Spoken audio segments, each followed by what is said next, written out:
अस्सलामुअलैकुम, वेलकम है आप सभी का इस नई वीडियो में। तो जैसे आप सभी को पता है कि जेके बोपी नीट यूजी 2025 की जो काउंसलिंग हमारी होने वाली है उसकी पीएमएल की यहाँ पे रजिस्ट्रेशन का प्रोसेस चल रहा है। तो जिन भी बच्चों का नीट 2025 क्वालिफाई है और वो स्टेट कोटा 85% सीट्स की काउंसलिंग के लिए अप्लाई करना चाहते हैं तो ये रजिस्ट्रेशन करना उन सभी बच्चों के लिए इम्पॉर्टेंट है। इस बीच यहाँ पे कुछ मेजर डाउट्स हैं आपके, जो इस वीडियो में मैं आपको क्लियर करने वाला हूँ। आप इस वीडियो को एंड तक देख लेना, चैनल को भी सब्सक्राइब कर देना, व्हाट्सएप और टेलीग्राम ग्रुप ज्वाइन कर लेना, लिंक आपको डिस्क्रिप्शन में मिल जाएगी। तो चलिए वीडियो को शुरू कर लेते, देख लेते यहाँ पे नीट यूजी 2025 की काउंसलिंग की रजिस्ट्रेशन के बारे में। तो देखो, ये जो हमारे रजिस्ट्रेशन यहाँ पे स्टार्ट हो गई है, ये उन बच्चों के लिए है जो यूटी जम्मू कश्मीर या यूटी लद्दाख के रेजिडेंट हैं और वो 85 सीट जो हमारी स्टेट कोटा में फिल होती हैं उनकी काउंसलिंग के लिए यहाँ पे पार्टिसिपेट करना चाहते हैं। चाहे हमारा MBBS BDS हो, चाहे हमारा आयुष कोर्सेज हो, BAMS BOMS BPT कोर्सेज। हालांकि जो हमारे आयुष कोर्सेज होते हैं जिसमें हमारा BAMS आता है, BOMS आता है, BPT आता है, उनके लिए जब काउंसलिंग स्टार्ट होती है तो उनके लिए उस टाइम भी रजिस्ट्रेशन का पोर्टल ओपन होता है, अलग से नोटिफिकेशन आ जाती है कि आप जो है वो आयुष कोर्सेज की रजिस्ट्रेशन करें। लेकिन अगर आप आज ही रजिस्ट्रेशन करके रखेंगे तो अच्छी बात रहेगी कि आपको उस टाइम सिर्फ और सिर्फ अपनी चॉइसेस ही फिल करनी पड़ेंगी। तो ये रजिस्ट्रेशन फिलहाल आप करके रख लेना। अगर आपको MBBS BDS में जाना है या अगर आप आयुष BPT में जाना है तो आप इस रजिस्ट्रेशन को करना है। हाँ, अगर आप इस वीडियो को रजिस्ट्रेशन डेट खत्म होने के बाद देख रहे हैं तो अगर आपको ये रजिस्ट्रेशन मिस हुई होगी और आपको आयुष कोर्सेज में जाना होगा तो कोई बड़ा मसला उतना नहीं है। जब आयुष कोर्सेज का काउंसलिंग का शेड्यूल आता है तो उस टाइम आपको 2 से 3 दिन का टाइम दिया जाता है आयुष कोर्सेज की ऑनलाइन काउंसलिंग के लिए, रजिस्ट्रेशन के लिए। तो आप उस टाइम भी कर सकते हैं, अभी करके रखोगे तो अच्छी बात यहाँ पे रहेगी। तो इसमें आपका रजिस्ट्रेशन जो वो स्टार्ट हो चुका है, 22 जुलाई आपका यहाँ पे लास्ट डेट रहेगा। 22 जुलाई रात के 12 बजे तक आपका जो रजिस्ट्रेशन का लिंक है वो ओपन रहेगा। उसके बाद रजिस्ट्रेशन क्लोज हो जाएगी। याद रखना, ये डेट्स आपकी एक्सटेंड बिल्कुल भी नहीं होती है। तो आपको 22 जुलाई से पहले ही ये सारा काम अपना करना है, ठीक।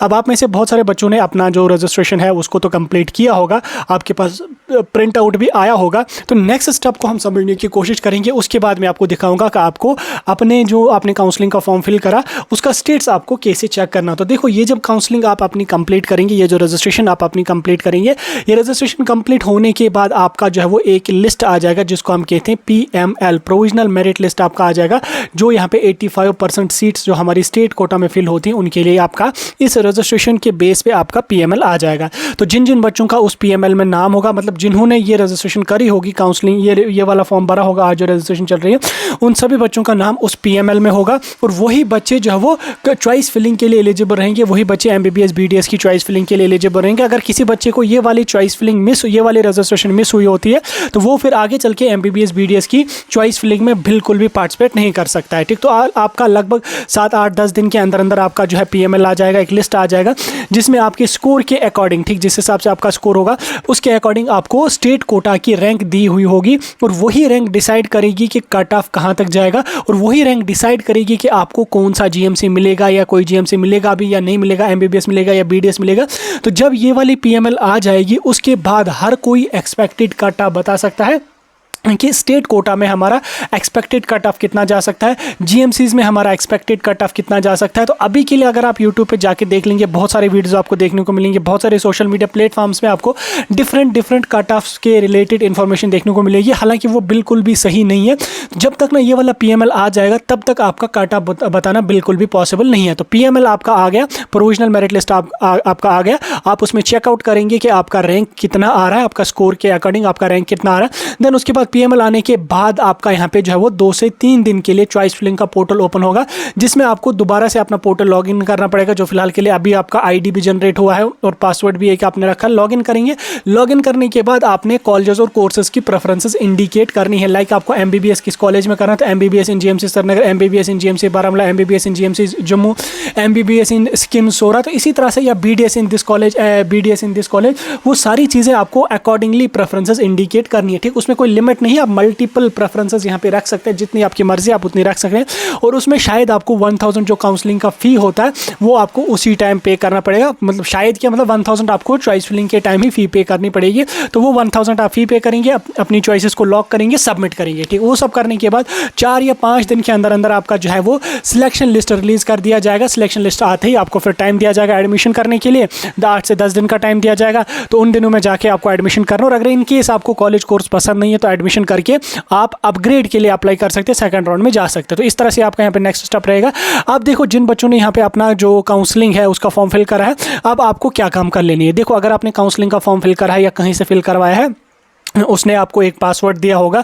अब आपको क्या काम कर लेना, आपने जेकेबीओपी की वेबसाइट पे आना है। आने के बाद आपको चेक करना है कि मेरा फॉर्म डेफिशिएंट तो नहीं है, मेरा फॉर्म अप्रूव हुआ है या नहीं हुआ। तो वो कैसे आपको चेक करना है, आपको जेकेबीओपी की वेबसाइट पे आना है। यहाँ पे ऑनलाइन एप्लीकेशंस वाला सेक्शन है, इसमें आपका नीट यूजी वाला ऑप्शन है, इस पर आपने यहाँ पे क्लिक करना है। अप्लाई ऑनलाइन वाला जो ऑप्शन है यहाँ पे, इस पर क्लिक करना है। क्लिक करने के बाद आपने यहाँ पे एक यहाँ पे क्लिक हियर टू अप्लाई, एक यहाँ पे click here to log in if already registered, इस वाले ऑप्शन पे क्लिक करके यहाँ पे अपना यूजर नेम और पासवर्ड डाल के ये वाला कैप्चा कोड डाल के सबमिट लॉग इन करना है। लॉग इन करने के बाद आपको अपना पोर्टल का डैशबोर्ड ओपन हो जाएगा। ऊपर ही आपको फॉर्म स्टेटस दिखेगा।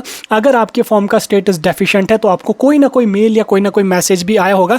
अगर इन केस आपका फॉर्म डेफिशिएंट हो जाता है, डेफिशिएंट उस कंडीशन में होता है जब आपका डॉक्यूमेंट कोई गलत होता है या डॉक्यूमेंट कोई ब्लर होता है या डॉक्यूमेंट कोई पेंडिंग होता है, तो उस कंडीशन में आपका जो फॉर्म है वो डेफिशिएंट यहाँ पे चला जाता है। खासकर कैटेगरीज को लेके यहाँ पे फॉर्म अक्सर डेफिशिएंट आते रहते हैं। बच्चे कैटेगरी गलत मेंशन करते हैं या कैटेगरी जो है वो उसका सही फॉर्मेट अपलोड नहीं किया हुआ होता है, तो उस कंडीशन में आपका डेफिशिएंट होता है। अगर इन केस आपका फॉर्म डेफिशिएंट है तो वहीं पे आपको एडिट एप्लीकेशन का एक ऑप्शन होगा, आप उसको री अपलोड कर देना और हो जाएगा। याद रखना, अगर आपके फॉर्म में डेफिशिएंसी होगी, आपके फॉर्म में कोई भी गड़बड़ होगी, तो आपको विद इन 1 डे आपको यहाँ पे मेल आ जाएगा जेकेबीओपी की तरफ से कि आपके फॉर्म में ये वाली डेफिशिएंसी है। मेल और मैसेज में लिखा होगा कि कौन सा डॉक्यूमेंट आपका डेफिशिएंट है, किस चीज़ की वजह से आपका फॉर्म डेफिशिएंट है। तो अगर इन केस डेफिशिएंसी किसी बच्चे की आ जाएगी तो कोई मसला नहीं है, फॉर्म आपका रिजेक्ट नहीं होगा। लॉग इन करके उसको री अपलोड करिए, या जिस भी रीज़न की वजह से आपका डेफिशिएंट आया है उस रीज़न को सॉल्व कर दीजिए और अपना फॉर्म दोबारा से सबमिट लॉक कर दीजिए। मतलब अपना एडिट करके जो डॉक्यूमेंट डेफिशिएंट है उसको सबमिट कर दीजिए, तो वो चीज़ आपकी यहाँ पे सॉल्व हो जाएगी। अब इस बीच और भी यहाँ पे एक मेजर डाउट है एस्कॉम्स को लेके।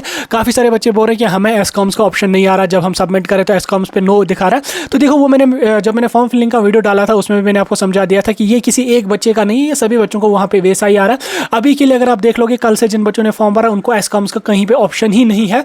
तो इस कंडीशन में आपको घबराने की कोई जरूरत नहीं है। एस्कॉम्स का ऑप्शन आपको चॉइस फिलिंग के टाइम आ जाएगा।